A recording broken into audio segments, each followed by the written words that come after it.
मित्रों, आज मैं बात करूंगी अभिमन्यु के बारे में। शौर्य का प्रतिरूप अभिमन्यु। अभिमन्यु अर्जुन का पुत्र था। श्री कृष्ण की बहन सुभद्रा इनकी माता थी। यह बचपन से ही बहुत होनहार था। अपने पिता के सारे गुण इसमें मौजूद थे। उनके क्रोधी होने की वजह से इनका नाम अभिमन्यु पड़ा। अभि यानी निर्भय, मन्यु यानी क्रोधी। अर्जुन ने धनुर्वेद का सारा ज्ञान इसको दिया था। अन्य अस्त्र शस्त्र चलाना भी इसने सीखा था। पराक्रम में वह किसी वीर से भी कम नहीं था। 16 वर्ष की अवस्था में ही अच्छे अच्छे सेनानियों को चुनौती देने की शक्ति और सामर्थ्य इसमें आ चुकी थी। इसकी मुखाकृति और शरीर का डील डॉल भी असाधारण योद्धा सा था। महाभारत का भीषण संग्राम छिड़ा हुआ था। पितामह धराशायी हो चुके थे। उनके पश्चात गुरु द्रोणाचार्य ने कौरवों का सेनापतित्व संभाला था। अर्जुन पूरे पराक्रम के साथ युद्ध कर रहा था। प्रचंड अग्नि के समान वह बाणों की वर्षा करके कौरव सेना को विचलित कर रहा था। द्रोणाचार्य कितना भी प्रयत्न करके अर्जुन के इस वेग को नहीं रोक पा रहे थे। कभी कभी तो ऐसा लगता था मानो पांडव कौरवों को कुछ ही क्षणों में परास्त कर डालेंगे। प्रातःकाल युद्ध आरंभ हुआ। श्री कृष्ण अपना 5 जने फूंकते उसी क्षण अर्जुन के बाणों से कौरव सेना में हाहाकार मचने लगता। संध्या तक यही विनाश चलता रहता। दुर्योधन ने इससे चिंतित होकर गुरु द्रोणाचार्य से कहा, हे आचार्य, यदि पांडवों की इस गति को नहीं रोका गया तो कौरव सेना किसी भी क्षण विचलित होकर युद्ध भूमि से भाग खड़ी होगी। इसलिए कोई ऐसा उपाय कीजिए जिससे पांडवों की इस बढ़ती शक्ति को रोका जाए और अर्जुन के सारे प्रयत्नों को निष्फल किया जाए। दुर्योधन को इस प्रकार चिंतित देखकर गुरु द्रोणाचार्य ने किसी प्रकार अर्जुन को युद्ध भूमि से हटा देने का उपाय सोचा। दुर्योधन के कहने से संशप्तकों ने कुरुक्षेत्र से दूर अर्जुन को युद्ध के लिए चुनौती दी। अर्जुन उनसे लड़ने को चला गया। उसके पीछे से द्रोणाचार्य ने चक्रव्यूह की रचना की और युधिष्ठिर के पास संवाद भिजवाया कि यादव पांडव आकर कौरव सेना के इस चक्रव्यूह को तोड़ें या अपनी पराजय स्वीकार करें। जब संवाद युधिष्ठिर के पास पहुंचा तो वे बड़ी चिंता में पड़ गए, क्योंकि अर्जुन के सिवा चक्रव्यूह को तोड़ना कोई पांडव नहीं जानता था। अर्जुन बहुत दूर संसप्तकों से युद्ध कर रहा था।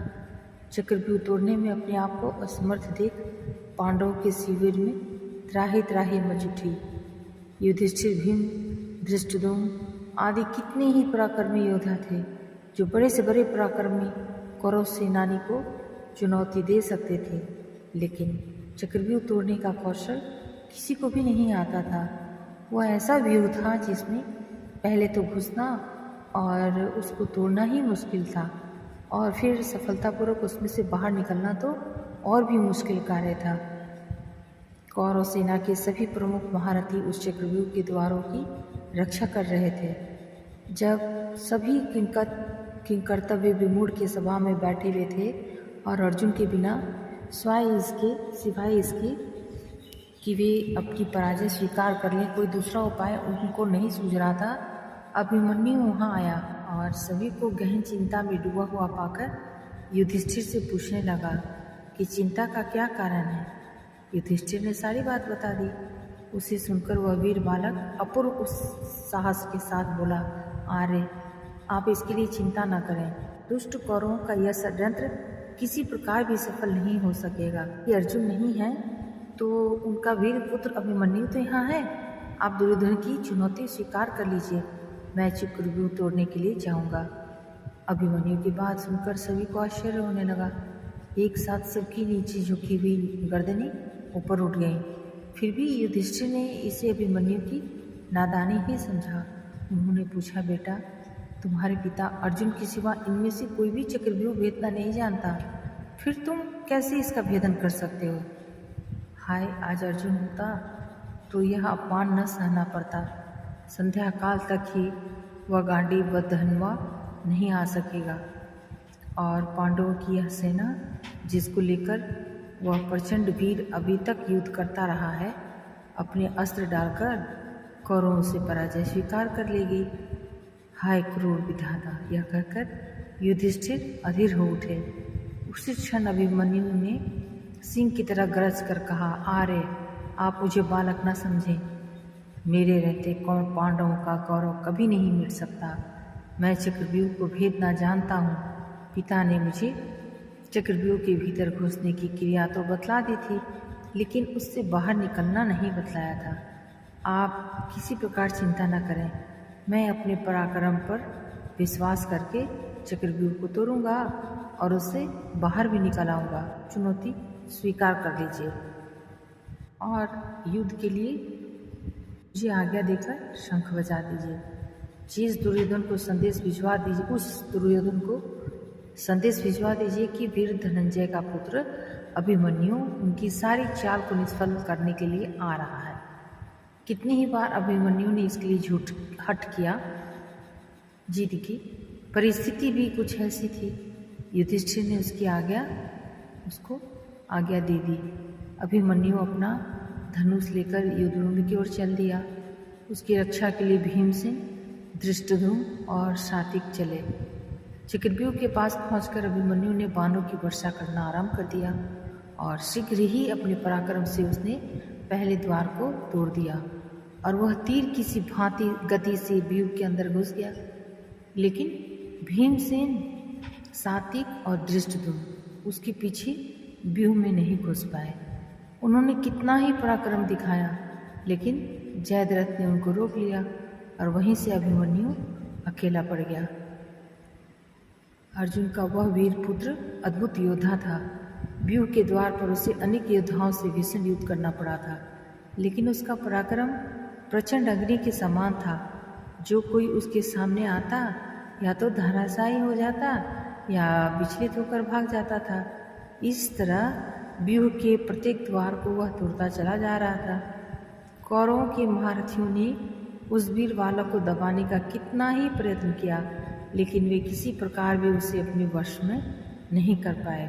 उसके तीक्ष्ण बाणों की मार से व्याकुल होकर दुर्योधन ने गुरु द्रोणाचार्य से कहा, हे आचार्य, अर्जुन का यह वीर बालक चारों ओर विचर रहा है और हम कितना भी प्रयत्न करके इसकी भीषण गति को नहीं रोक पाते हैं।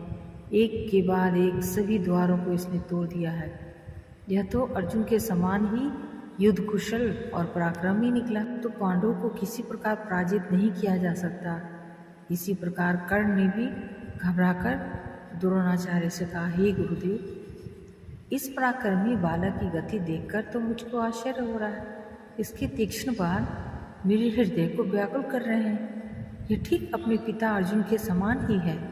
यदि किसी प्रकार इसको न रोका गया तो हमारी यह चाल व्यर्थ चली जाएगी। अतः किसी तरह से इसको चक्रव्यूह से जीवित नहीं निकलने देना चाहिए।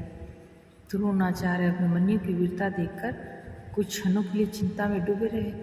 अर्जुन के उस वीर पुत्र के कर्ण, दुशासन आदि महारथियों को पराजित कर दिया था और राक्षस अलम्बुस को युद्धभूमि में से खदेड़ कर प्रियदल को तो जान से मार डाला था। दुर्योधन के सामने ही उसके बेटे लक्ष्मण को भी उसने मार डाला था। बड़े बड़े शूरवीर खड़े देखते रह गए और वह प्रचंड अग्नि की लपट की तरह सबको भस्म करता हुआ चक्रव्यूह को तोड़कर अंदर घुस गया। कौरवों के सारे प्रयत्न निष्फल चले गए तो उन्होंने छल से काम लेने की बात सोची। अलग अलग लड़कर कोई भी महारथी अभिमन्यु से नहीं जीत पा रहा था, इसलिए उन्होंने मिलकर उस पर आक्रमण करने का निश्चय किया। कृपाचार्य, कर्ण, अश्वत्थामा, बृहदल, शकुनी का चचेरा भाई, कृतवर्मा और दुर्योधन आदि 6 महारथियों ने उसे घेर लिया और उस पर भीषण आक्रमण कर दिया। कर्ण ने अपने बाणों से उस बालक का धनुष काट डाला, भोज ने उसके घोड़ों को मार डाला और कृपाचार्य ने उसके पार्श्व रक्षकों के प्राण ले लिए। इस तरह अभिमन्यु पूरी तरह निहत्था हो गया, लेकिन फिर भी जो कुछ उसके हाथ में आया उससे ही वह शत्रुओं को विचलित करने लगा। थोड़ी ही देर में उसके हाथ में एक गदा आ गई। उससे उसने कितनी ही योद्धाओं को मार गिराया। दुशासन का बेटा उसके सामने आया। घोर संग्राम हुआ। अकेला अभिमन्यु 6 के समान सामने क्या करता। महारथियों ने अपने बाणों से उसके शरीर को छेद दिया। अब वह लड़का लड़ते लड़ते थक गया था। इसी समय दुशासन के बेटे ने आकर उसके सिर पर गदा प्रहार किया, जिससे अर्जुन का वह वीर पुत्र उसी क्षण पृथ्वी पर गिर पड़ा और सदा के लिए पृथ्वी से उठ गया। उसके मरते ही कौरवों के दल में हर्ष ध्वनि उठने लगी। दुर्योधन और उसके सभी साथी निहत्थे बालक की मृत्यु पर फूले नहीं समाये। किसी को भी उसकी अन्याय से की गई हत्या पर तनिक भी खेद और पश्चाताप नहीं था। जब अभिमन्यु की मृत्यु का समाचार पांडव दल में पहुंचा तो युधिष्ठिर शोक से व्याकुल हो उठे। अर्जुन की अनुपस्थिति में उन्होंने के लाल को युद्धभूमि में भेज दिया था। अब उनके आने पर वे उनको क्या उत्तर देंगे, इसका संताप उनके हृदय को बेचैन किए हुए था। भीम भी अपने भतीजे को मृत्यु पर रोने लगा। वीर अभिमन्यु की मृत्यु से पांडवों के पूरे शिविर में हाहाकार मच गया। संत सप्तकों से युद्ध समाप्त करके जब अर्जुन वापस आया तो वह दुखपूर्ण समाचार सुनकर मूर्छित हो उठा और अभिमन्यु के लिए आर्त स्वर से क्रोधन करने लगा। श्री कृष्ण ने उसे काफ़ी धैर्य बंधाया, लेकिन अर्जुन का संताप किसी प्रकार भी दूर नहीं हुआ। प्रतिशोध की आग उसके अंतर में धधकने लगी और जब तक जयद्रथ को मारकर उसने अपने बेटे की खून का बदला नहीं ले लिया, तब तक उसको संतोष नहीं आया। श्री कृष्ण को भी अभिमन्यु की मृत्यु पर कम दुख नहीं हुआ था, लेकिन वे तो योगी थे। बालकों की तरह रोना उन्हें नहीं आता था। प्रतिशोध की आग उनके अंदर भी जल रही थी।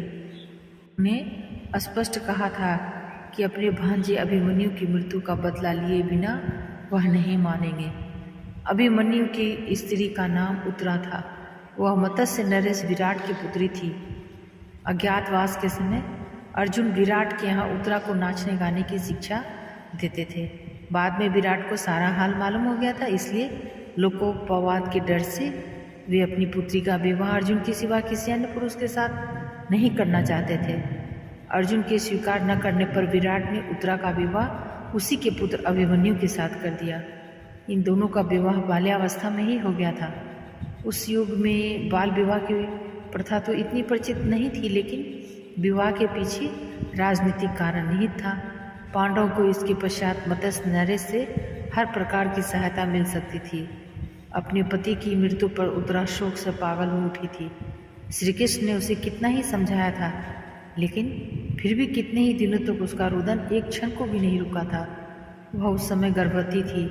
आतताई अश्वत्थामा ने पांडवों के वंश को समूल नष्ट कर देने के लिए इस गर्भस्थ बालक पर ब्रह्मास्त्र का प्रयोग किया था, लेकिन श्री कृष्ण ने उसे रोक लिया था और इस प्रकार श्री कृष्ण ने ही पांडवों के कुल की रक्षा की। निश्चित अवधि के पश्चात उत्तरा के गर्भ से बालक का जन्म हुआ।